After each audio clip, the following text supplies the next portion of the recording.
Giving people the opportunity to play decades-old titles, no matter their quality, will always be a cause I champion.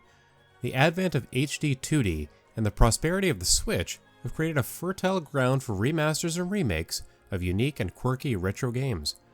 Live Alive, once trapped on the Super Famicom, has been revitalized with gorgeous visuals and quality of life improvements. But for many, this release will mark their first experience with what is an obvious predecessor to Octopath Traveler. What worked so well for that particular title, a compelling battle system, picturesque aesthetic, and memorable soundtrack, can't overcome what feels like playing the beginning of an RPG multiple times. While the charm of Live Alive's stories and characters frequently shines through, the fleeting nature of each chapter leaves a thirst for sweeping narrative, meaningful progression, world building, and character development, ultimately unquenched.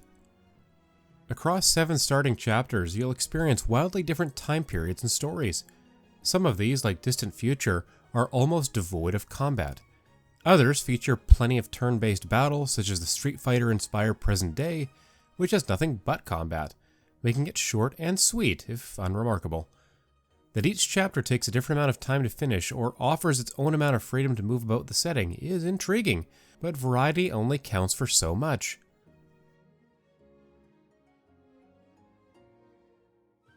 The 8th chapter that unlocks after completing the initial 7 is the most satisfying and feels the most like a typical fantasy RPG. It takes place in the Middle Ages and follows the exploits of a young swordsman who wins a tournament, marries the king's daughter, and promptly sees her abducted by the villainous Lord of Dark. With regular progression, random encounters, and multiple party members, in addition to being one of the longest chapters, it's a welcome taste of the familiar after the inconsistent first half of the game. There's one more chapter that brings all of the protagonists together for a final mission. It's long and challenging. Each protagonist has their own unique dungeon.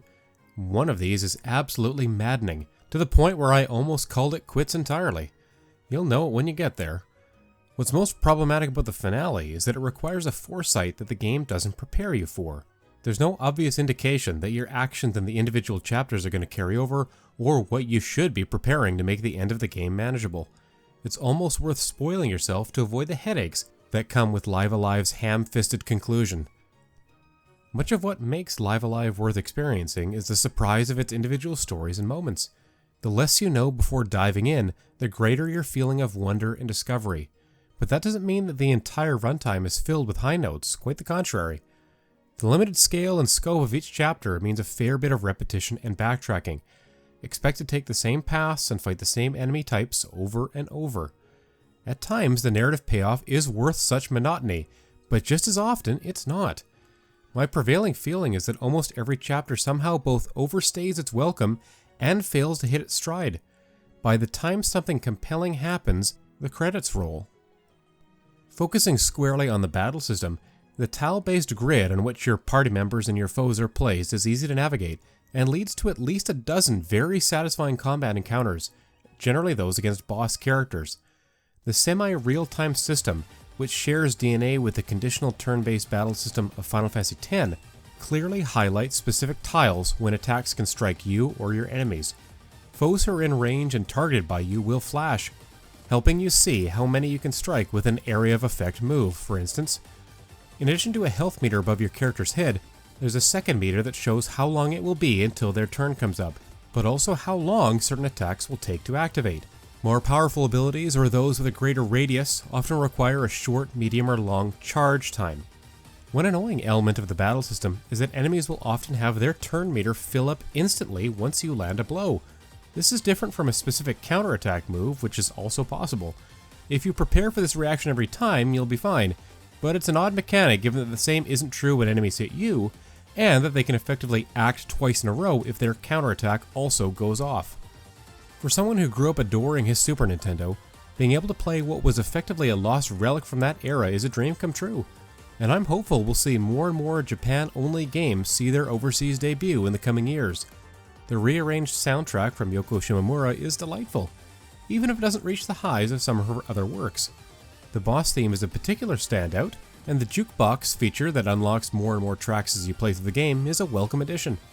The voiced cast is quite large and does an impressive job of bringing to life such a varied cast of characters. That said, it's the HD-2D makeover that really allows the Live Alive remake to shine. Comparing the visuals of the original release to the modern day one, it's clear that the remake team wanted to preserve the style and character of the Super Famicom version. They've accomplished that while also breathing life and beauty into what now seems flat by comparison. Vibrant, multi-layered backgrounds, flowing water, and flickering flames are some of the aesthetic highlights. Still, comparing the overall look to Octopath Traveler and Triangle Strategy in particular, it would seem that Live Alive being a remake may have actually held it back a bit. Those other two HD-2D titles actually come off as a bit more visually appealing. There's a reason why many RPGs take dozens of hours to complete, and what takes that length of time to unspool simply doesn't happen in Live Alive. That each of the 7 primary protagonists was designed by a different artist adds a level of charm and wonder to each of their chapters. It's impossible not to grin like an idiot at some of the character moments and dialogue. However, Live Alive belongs more to the category of odd curiosity rather than all-time RPG. For those who have played and enjoyed the game before, the upgraded visuals, minimap, and some late-game twists might offer a good reason to jump back in. For everyone else, unless you absolutely love the idea of experiencing multiple RPG short stories without any kind of outstanding payoff, Live Alive isn't a game you need to drop everything for. It's enjoyable, quirky, awkward, and frustrating. Sometimes the price of being unique is alienation. If it was Live Alive that allowed Takashi Tokita and his work on Chrono Trigger to soar, then of course it was worth it. In this present-day chapter, for my money, I'm looking ahead to the next Square remake.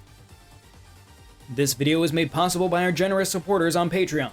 Check out patreon.com/NWR for all the details.